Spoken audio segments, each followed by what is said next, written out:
तो जय जोहार संगवारी हो आज के नवा ब्लॉग में आप जम्मो झन के स्वागत है। तो कैसे हो आप मन, सब बढ़िया हो ना? कमेंट सेक्शन में कमेंट करके अपन जवाब जरूर देहू। तो संगवारी हो आज मैं जब ये हवों सीजी सिंगर अनुराग शर्मा जी के घर। तो चलो मैं आज के ब्लॉग चालू करता हूँ, देखथन आज कहाँ जाबो का होही। तो चलो आज के वीडियो शुरू करथन। तो संगवारी हो हम अभी अनुराग सर जी के घर पास पहुंच चुके हवन और सर जी हमन अभी ऊपर बुलावत हवे, तो हम ऊपर चलते हैं और छोटू मन भी आवे।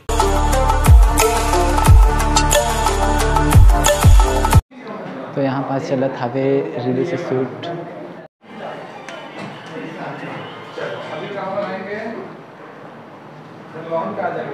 आज डाले मायामा 8 अप्रैल से आपके नजदीकी सिनेमाघर में। आज मोर मुलाकात हुई अनुराग सर जी से। वो थोड़ा बिजी रही से वे तो समय नहीं दे पाई, कोई दूसरा दिन बोलिस।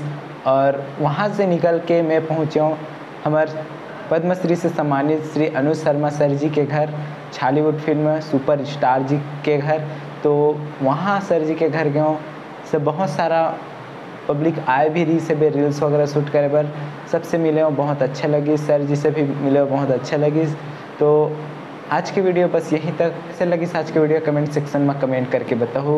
और अगर चैनल में नया हो तो वीडियो लाइक करूँ, चैनल ला सब्सक्राइब जरूर कर लूँ और बेल आइकन ला प्रेस कर लूँ ताकि कोनो भी वीडियो के नोटिफिकेशन सबसे पहले पहुँची आप मन तक। और वीडियो हो सके तो शेयर करे के भी कोशिश करूँ। मैं मिलता हूँ आप मन से अगले वीडियो में, तब तक के लिए जय हिंद, जय भारत, जय छत्तीसगढ़।